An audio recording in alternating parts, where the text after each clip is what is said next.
this is it. This is the second to last review of Treehouse of Horror. There's only one left after this. And I would do it in this episode.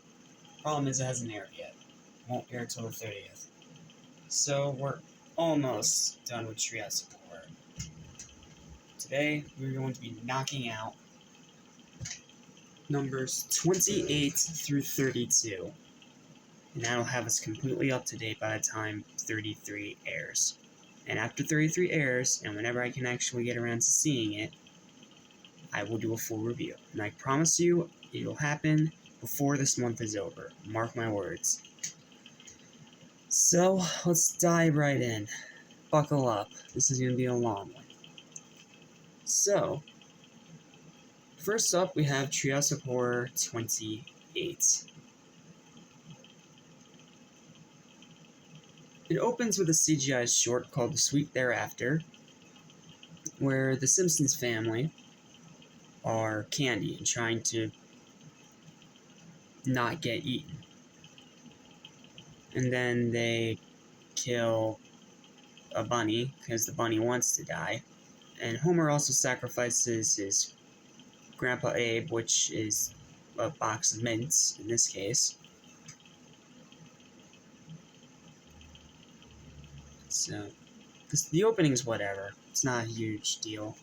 Now we get to the three segments. First up, we have The Exorcist, which is obviously a parody of The Exorcist. In this episode, in this segment, Maggie gets possessed by an evil demon called Pazuzu. Yeah, the same Pazuzu that possessed Reagan. And this is a really good segment, I gotta say. It's faithful to the original thing it's making parody out of, but it also has its own unique twists that make it interesting. Like they tie her down with Bible ribbons, for example, which is cool, and I'm surprised that the actual people in the movie didn't come up with that idea. I guess there's not enough ribbon. But you do have your exorcism, you do have your scenes you would expect from a possession film, just shortened up into a segment, and it's very enjoyable and entertaining. It's a great segment, and I do really enjoy it. Then we come to Coralisa, a parody / homage to Coraline, even though this one is done in CGI and not stop motion. But you know what? They got the designs mostly right, so I'll give it a pass. So in Coralisa, Lisa, along with Snowball, discovers a creepy / perfect version of her family in an alternative universe by a hidden door that's in Lisa's room. Lisa goes through this door and ends up on the other side where she finds the Button Eye family from the movie. However, the difference here is she actually wants to stay there. And after a pretty funny gag, she ends up staying there and gets buttons sewn onto her eyes, which is already kind of morbid. But then Bart comes through, gets the same treatment, and then Marge goes through, and then finally Homer goes through. And when Homer goes through, he strangles the Button Eye Bart to death, popping his head off. So the Button Eye Marge turns into the spider monster that you see from the actual movie. But the difference here is that they actually end up making peace with each other and everyone gets button eyes in the end. Not as good as the movie, but it's not a bad segment. I really enjoyed this one. Then we come to probably the most screwed up, grotesque, insanely bizarre segment in all of Treehouse of Horror. Homer. In this episode, Homer cannibalizes himself after he runs out of food while Marge and the kids are away from home. Yeah, this is an episode where Homer literally eats himself alive. This is that kind of screwed up that even makes me a little skeeved.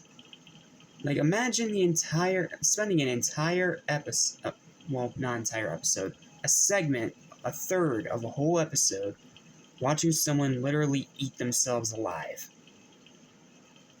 That is probably the most grotesque, morbid thing this show has ever done. So why isn't I like this segment despite that? Is it because it's so gruesome? Well, probably. I mean, after all, it is very fitting of Treehouse of Horror to have something this morbid and grotesque. But I don't know, something about it just makes me actually like it despite being grossed out. Yeah, you're talking to a gorehound and this grossed me out. Not because of the imagery, but because of what's actually happening. And then it ends with Homer finally dying from all this, and the chef sells his remains across the world.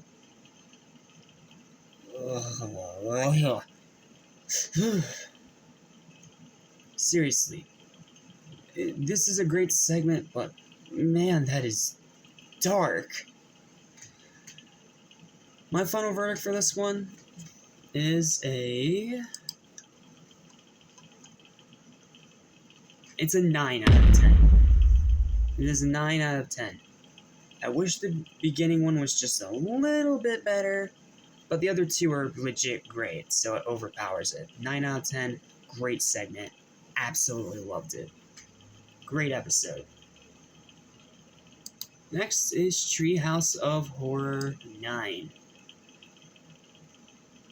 Well, 29, excuse me. So, it opens with Homer winning an eating contest against Cthulhu.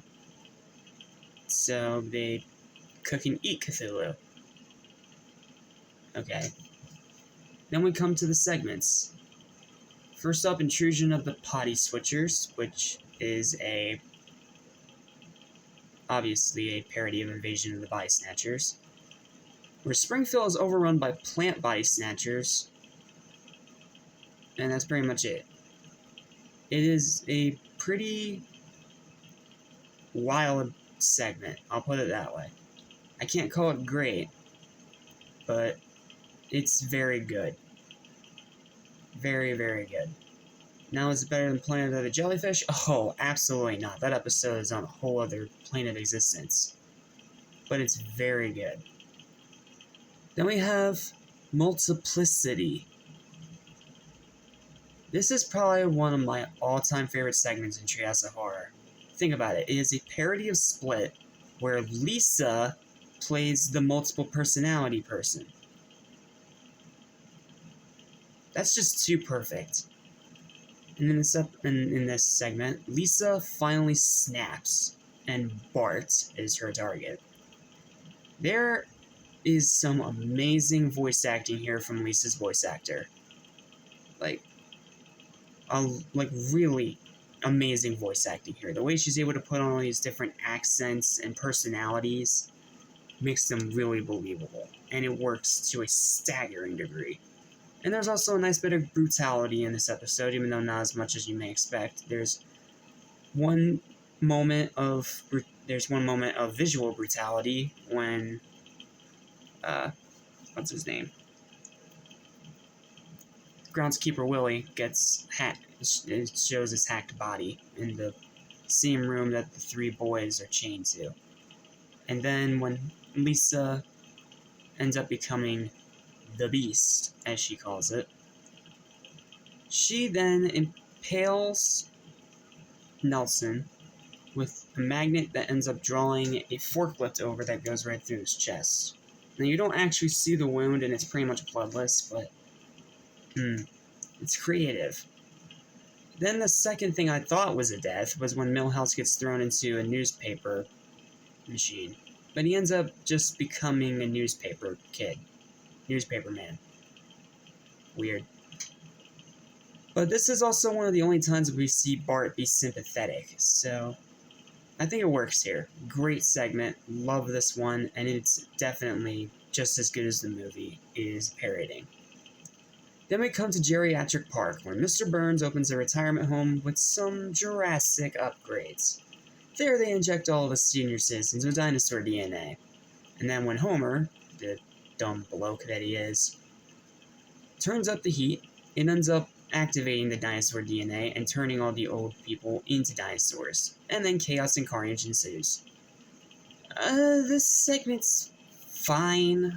Like, it's okay for an ending segment, but man, I expected better. Especially if you're gonna parody something as famous as Jurassic Park. There's some nice bits of brutality in here, like Skinner's mom eating Skinner, literally chopping his arms off. But aside from that, it doesn't really have much else going for it, really. It's a very straightforward parody. And it didn't really grab me all that much, to be honest with you. It had some moments of brutality, but that's it. The final segment's just fine. But the other two are good. Pie Switcher, the first one is good, and then the middle one's the great one, and then the final one's just okay. But it also has a good opening, so that overpowers it. So I'd consider that gives it a final verdict of a...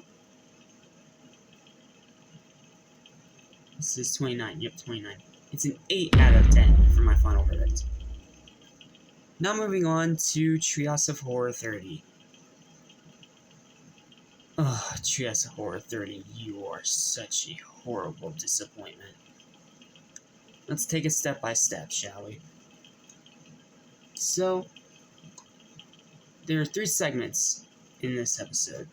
There's Danger Things, Heaven Swipes Right, and When Harry Met Slimy.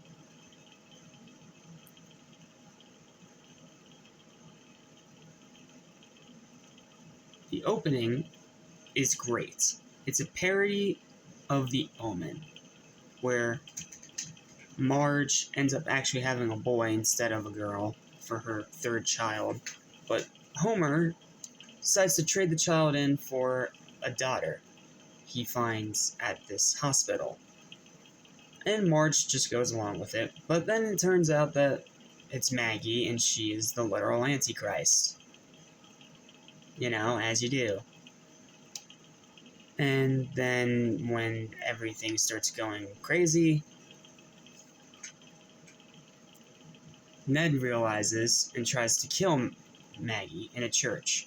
But of course, I think kind of like in the movie, I don't know, I haven't seen it in a while, Homer and Marge stop him, and then there's a great marking of the beast gag here, where the first time he shows it, it's Mickey Mouse, which is funny. That is a legit funny segment, like a legit little funny gag, and then they show 666.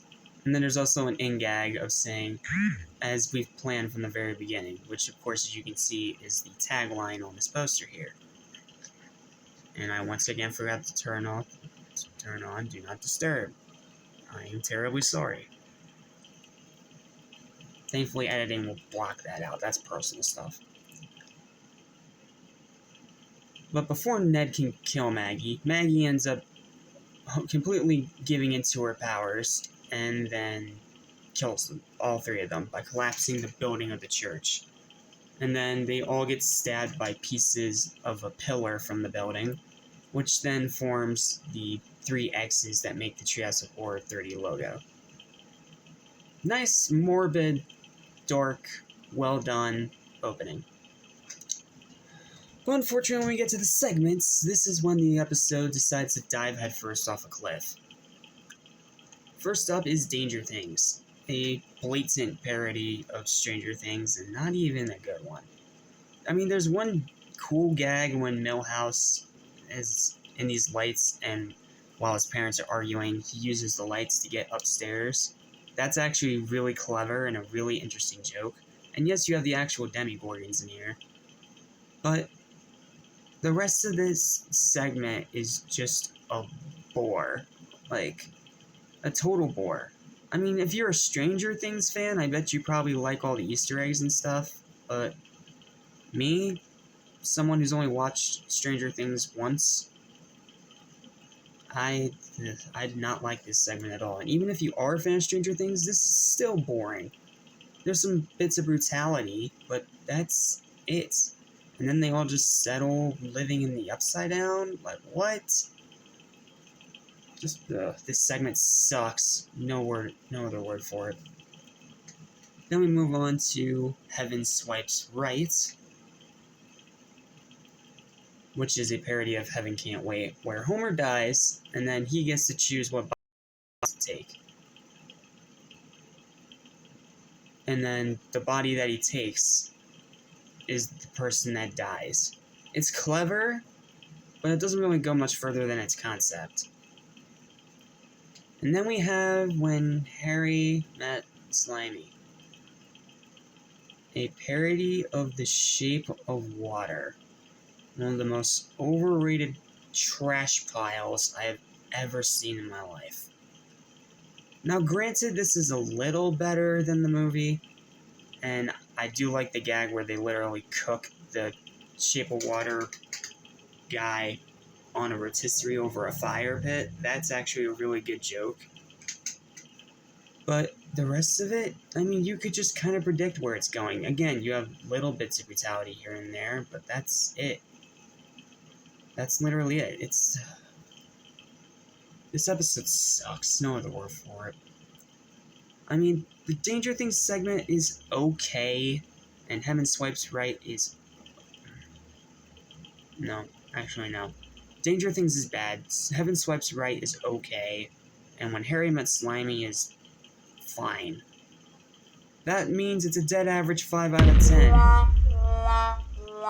Dead average 5 out of 10. It is one of the most boring things I have ever had to sit through, and definitely one that I am never rewatching again. Just no. But thankfully we're back on the good side of the quality train, because then we have Treehouse of Horror 31, where this has 3 segments. We have Toy Gory, Into the Homerverse, and B9 Rewind. But first we have to deal with the opening. The opening sucks, dude. It's literally just nothing but Trump jokes. Literally nothing but Trump jokes, and as someone who absolutely hates that man with every fiber of his soul, this whole thing made me want to puke. And throwing in the pandemic while you're at it, yeah, that just made it worse. Just no. The segment's total the opening's total garbage. Then we move on to the 3 segments, which are actually all legit great this time. First, we have Toy Gory, in another CGI animated one. In this one, Bart tortures all his toys, you know, like Sid from the original Toy Story.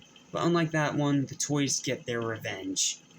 And by revenge, I mean in one of the most morbid, disturbing things I have ever seen. They literally dissect Bart, take out all of his organs and bones, and replace them with Tinker Toys, leaving him effectively brain dead. Like, all he can do is look out. And the only time he can ever talk is when someone pulls the string that's been surgicated into his back. Like, oh my, that is some dark, gruesome stuff, man. And that's, I think, what makes this segment so great. It's gruesome, but in the best of ways. Great segment. Then we get into the Homerverse. This one's good. I can't really call it great, though. This is the episode... Well, not episode. I don't know why I keep saying episode. My brain's scrambled.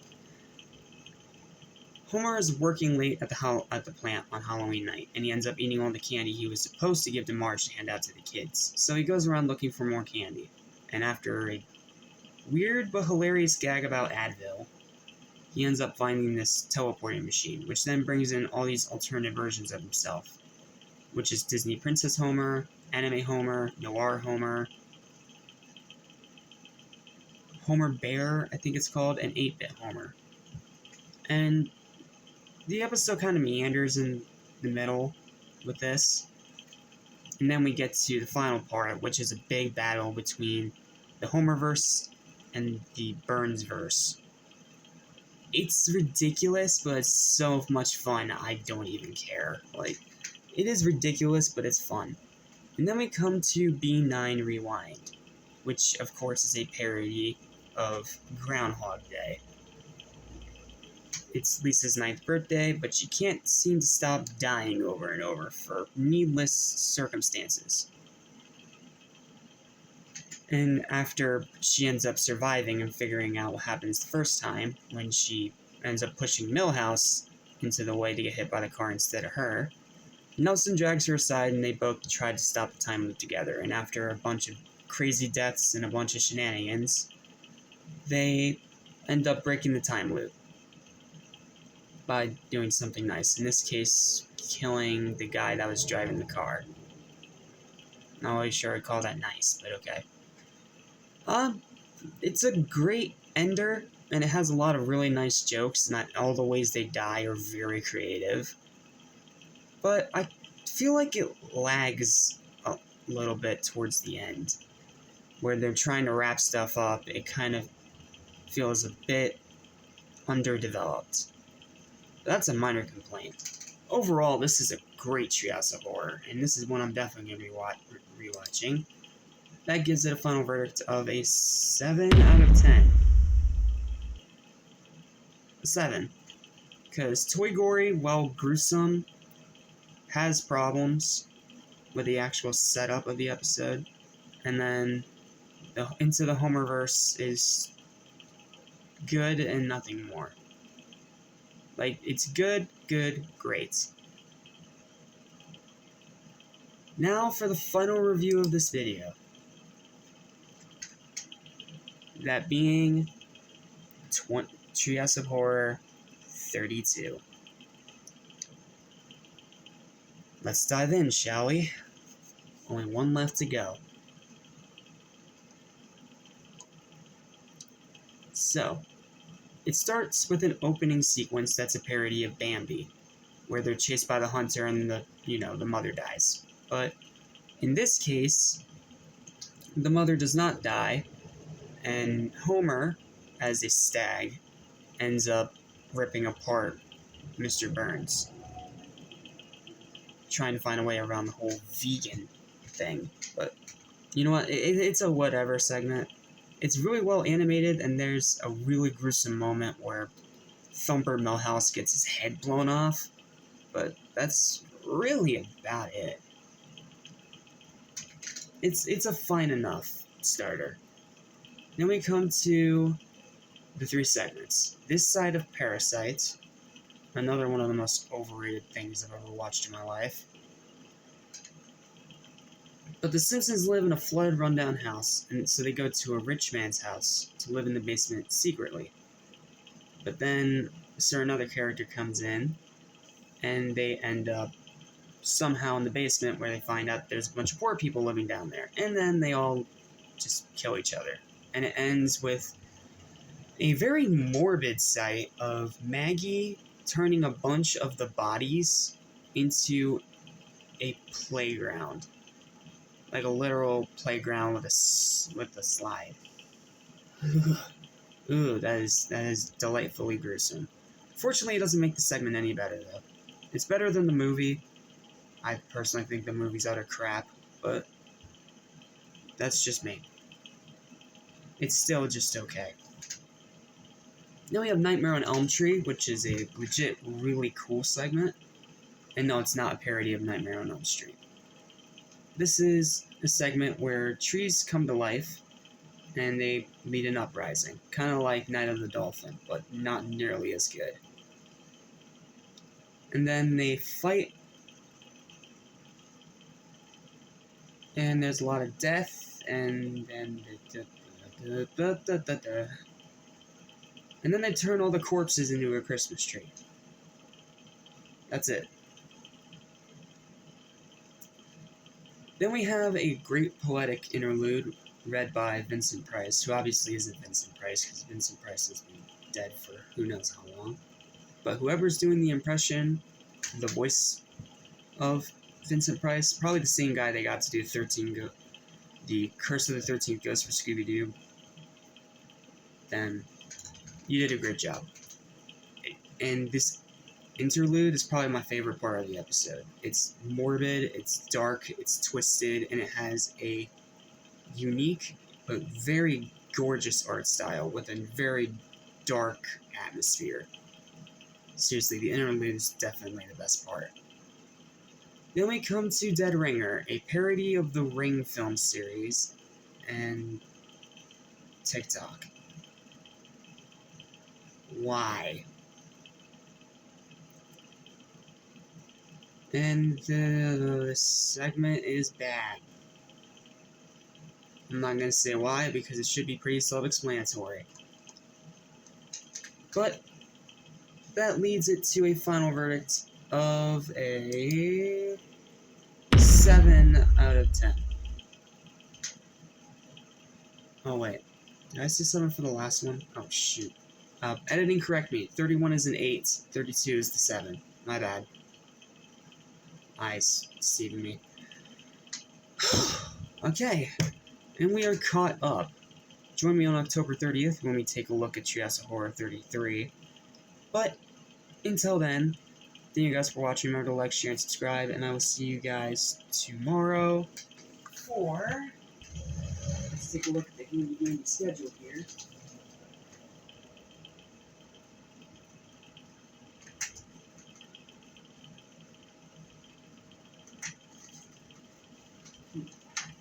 You know what? I'm not gonna say. I'll just say keep your notifications on. You might get some. Might get a really nice treat.